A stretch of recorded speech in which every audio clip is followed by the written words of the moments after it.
Salut Sarah, comment ça va? Salut Rouven, très bien, et toi? Écoute, ça va super. Merci d'avoir accepté mon invitation. Alors, toi, tu es coach experte en mode de vie sain.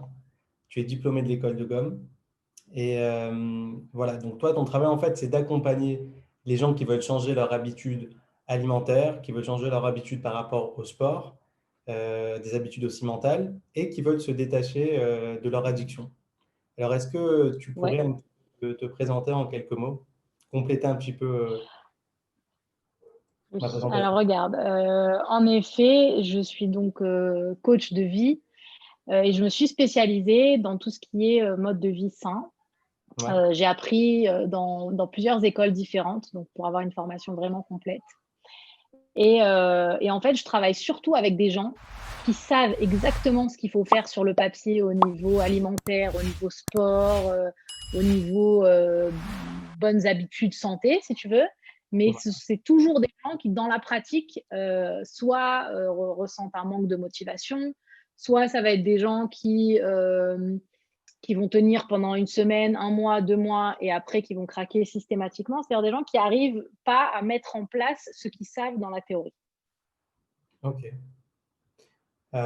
Est-ce que c'est des gens, enfin la majorité des personnes qui viennent te voir, c'est des gens qui veulent changer leur habitude alimentaire, qui veulent perdre du poids, ou il y a aussi des gens qui ont besoin un petit peu de renforcer leur mental et puis atteindre leur objectif, d'autres objectifs? Alors, c'est vrai que c'est pas forcément des gens qui veulent travailler sur la perte de poids. Je coach dans plein d'autres domaines de vie, parce que comme je te le disais, je suis coach de vie, donc ça veut dire ça peut être communication, ça peut être changement de carrière, ça peut être tout un tas de choses. Euh, mais c'est vrai aussi que même quand je coach en mode de vie sain ou en perte de poids, très souvent, on arrive en fait sur des thématiques qui vont être assez différentes de la nourriture.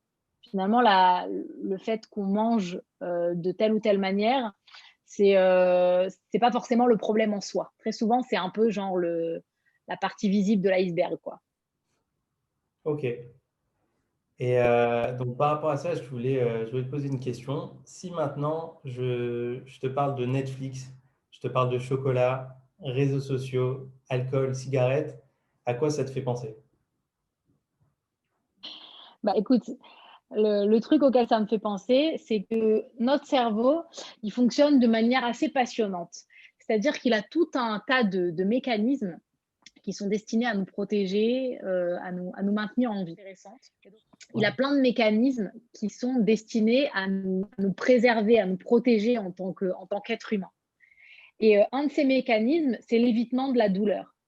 Quand je dis évitement de la douleur, ça va être pas forcément une situation terrifiante. Dans notre vie, là, aujourd'hui, la douleur, ça peut être juste un inconfort émotionnel, un coup de stress, une frustration. Ça peut être même une émotion, quelle qu'elle soit, sans qu'elle soit forcément à connotation négative, disons. Okay. Et dans ces moments-là, ton cerveau, en fait, pour te permettre d'éviter donc cette douleur, il va te proposer les choses qui, d'après lui, te font du bien. C'est-à-dire les choses qui, quand tu les fais, te procurent du plaisir. Donc, a priori, chez la plupart d'entre nous, bah, ça va être Netflix, ça va être le chocolat, ça va être les cigarettes, ça va être le coca, ça va être l'alcool, tout ce genre de choses. Ok. Parce que tu dis finalement, notre cerveau, il identifie qu'on est en mode survie.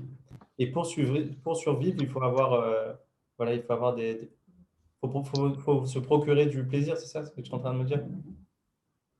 Se procurer du plaisir, si tu veux, l'idée, c'est surtout de ne pas souffrir, là, en Ah, l'occurrence. dans l'évitement de la douleur. Ok, ok, d'accord. Voilà. Donc, pour éviter la douleur, si tu veux, ton cerveau, il va te proposer des petits plaisirs, des petits kiffs qui vont un peu te distraire, en fait, Hmm. justement pour pas que tu ressentes l'inconfort de la situation. Ouais. Et souvent, ça tourne autour de la bouffe, finalement. Ça peut être la bouffe, encore une fois. Chez d'autres, ça va être les réseaux sociaux, c'est-à-dire que dès qu'il y a un truc, dès que je vais m'ennuyer, par exemple, tu vois, l'ennui, c'est une émotion, hein. Je m'ennuie, je prends mon téléphone, je vais sur Insta. Je pense que la plupart d'entre nous connaissent ça. S'ennuyer, c'est un truc un peu inconfortable, un peu désagréable. Je ne sais pas trop quoi faire de ma peau au moment où je m'ennuie, parce que je ressens cette émotion-là pas très sympa. Et donc, du coup, ton cerveau, il te propose tout de suite, ah bah c'est bon, tu as une solution. Va sur Insta, va regarder la vie des gens, va… Voilà. Ok. Et donc finalement, toi, ce que tu fais donc avec les personnes que tu coaches, c'est que tu rediriges en fait ces besoins-là vers autre part finalement. Bah déjà, je vais leur faire prendre conscience que c'est ça qu'ils font. Parce que la Hmm. plupart d'entre nous, on n'a même pas conscience, si tu veux, d'utiliser ces espèces de stratégies d'évitement, par exemple, et d'aller toujours vers des plaisirs faciles. Pour la plupart d'entre nous, on ne s'en rend même pas compte.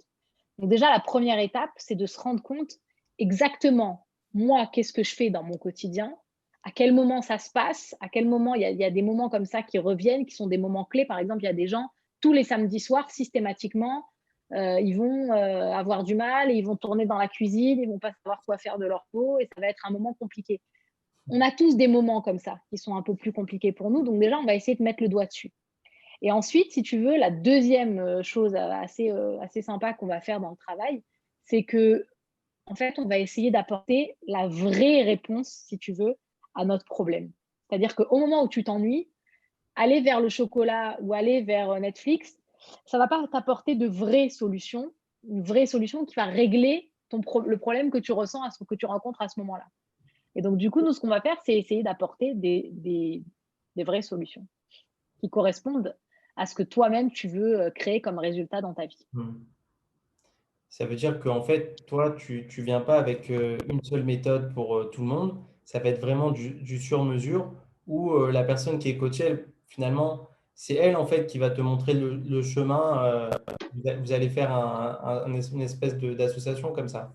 C'est pas une Ouais, ça c'est recette. assez, ça c'est, ouais, exactement. Si tu veux, moi je pars du principe que il n'y a pas une recette miracle qui fonctionne pour tout le monde, et que ça doit être vraiment un truc assez perso finalement, que chacun doit identifier ce qui marche pour lui. Hmm. Donc, en effet, on va identifier ta recette à toi. Je ne vais pas venir, moi, avec un espèce de programme miracle qui est censé marcher sur tout le monde de la même manière. Je pense que ce ne serait pas juste, puisqu'on est tous complètement différents.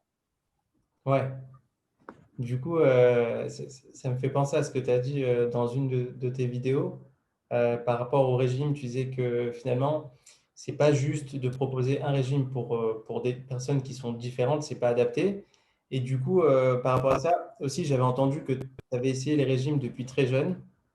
Finalement, pourquoi, selon toi, ça ne fonctionne pas, ça marche pas? Écoute, moi, c'est vrai que le premier régime que j'ai fait, je l'ai fait quand j'avais 10 ans. Ouais. Donc 10 ans, c'est assez jeune finalement. C'est-à-dire qu'en fait, depuis que j'ai 10 ans, on m'a mis dans la tête en fait que manger, c'est pas un truc naturel, que manger, c'est un truc sur lequel je dois me poser des questions avant, que manger du chocolat, c'est interdit. Par contre, manger des épinards, c'est bien. Donc si tu veux, en fait, depuis que j'ai 10 ans, on m'a rentré dans un espèce de rapport qui est complètement si tu veux, logique et rationnel, alors qu'en fait, ça devrait être un truc vachement plus instinctif, vachement plus naturel, et surtout, ça devrait être un truc qui prend pas tellement de place finalement dans notre vie, quoi. Ouais. Logiquement, tu es censé manger quand tu as faim et arrêter de manger quand tu n'as plus faim, à la limite te faire plaisir de temps en temps, mais c'est pas censé prendre tellement de place, quoi, d'après moi. Ok.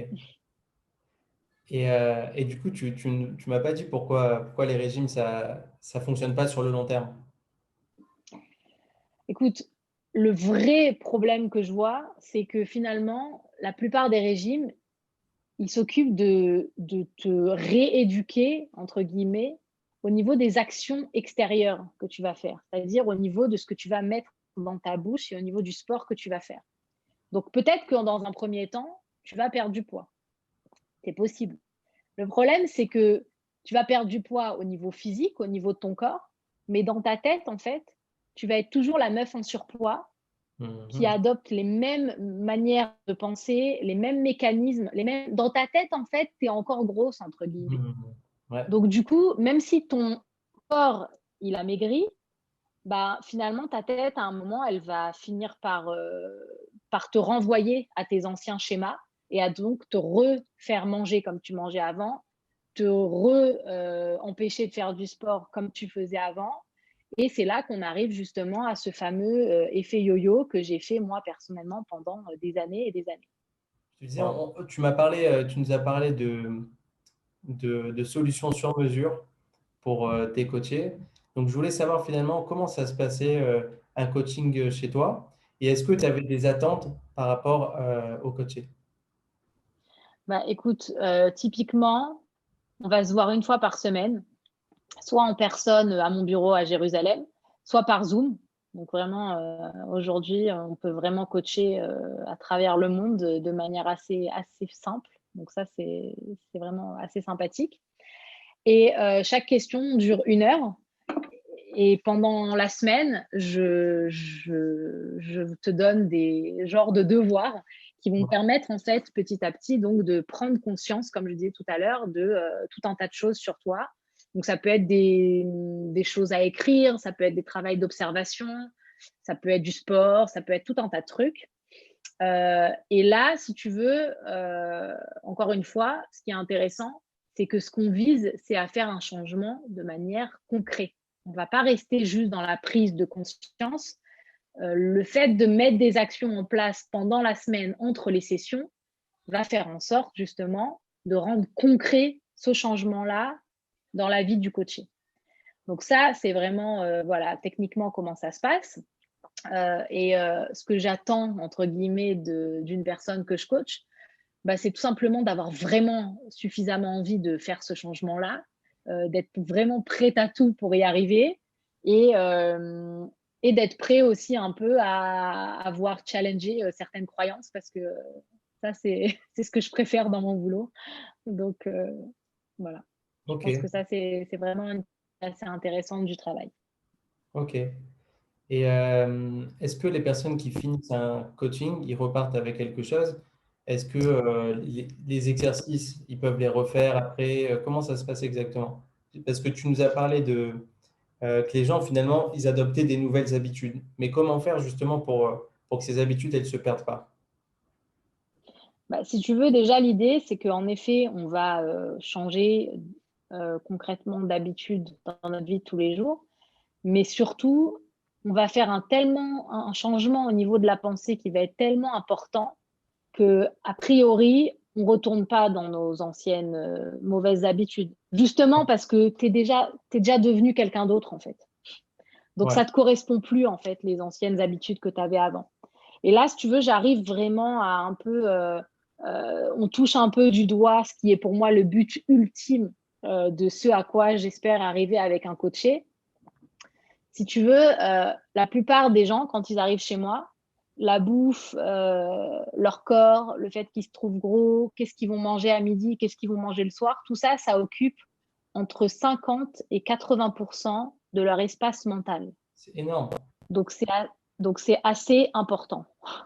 D'accord? Et si tu veux, je te parle de ça là maintenant parce que pour moi, le but à la fin de ce travail-là, bah, c'est que justement, on repasse à quelque chose d'assez normal, si tu veux, par rapport à la place que ça doit prendre dans notre tête. Et du coup, tu vas libérer énormément d'espace dans ta tête. Et tout cet espace-là que tu auras libéré, c'est un espace qui va te permettre de faire des choses qui sont vraiment importantes pour toi. Et Waouh. donc, finalement, encore une fois, c'est pour ça que je te disais qu'à la fin de ce processus, t'es plus la même personne. Avant, tu étais quelqu'un qui pensait à la bouffe toute la journée et au fait d'être grosse ou gros et au fait que tu n'aimes pas faire du sport et qui buvait en général 1 ou 2 bouteilles de Coca zéro par jour. Et puis finalement, à la fin de tout ça, tu n'es plus du tout cette personne-là. Tu es une personne qui pense plus à tout ça du tout. Tu es une personne maintenant qui pense à des choses qui sont vraiment fondamentales pour elle. Et tu vas être justement en train de mettre en place toutes ces choses-là dans ta vie, donc de développer, d'exploiter ton potentiel. Donc en fait, après, si tu veux, tu arrives à un état où la bouffe, ça reste un truc, voilà quoi, ça devient un truc qu'on fait parce qu'il faut se nourrir et parce que c'est sympa de temps en temps, mais ça reprend la place que ça doit avoir, quoi. Ouais, ok, d'accord. Et en fait, est-ce qu'il y a un âge pour se faire coacher ou bien il y a toutes sortes de personnes qui viennent te voir? Il n'y a pas vraiment un âge. C'est vrai que j'ai des gens d'âge assez différents qui viennent me voir. Euh, mais comme je te le disais tout à l'heure, je coach surtout des gens qui en ont marre, qui ont essayé plein de régimes, Ouais, qui ont vu que ça marche pas. Et donc, très souvent, ça va pas être des gens très jeunes. Ça va être ok. plutôt des gens qui ont minimum 30-35 ans, voire plus. Mais après, je coach aussi des gens qui sont bien plus jeunes que ça. Et ça marche très bien et ça se fait sans aucun Ouais, problème. Donc ça, c'est à vous de voir. ok, c'est bon à savoir. Et je voulais te poser la question, est-ce que tu connais Simon Sinek? Ouais, Ça te bien dit quelque sûr. chose? Ouais, tu as lu ses livres? Ouais, j'ai écouté un TED à lui il y a vraiment pas longtemps. Ouais. Eh ben, c'est marrant parce que c'est le TED le plus vu au monde, le TED Ouais, qu'il a ça, fait. ça m'étonne pas.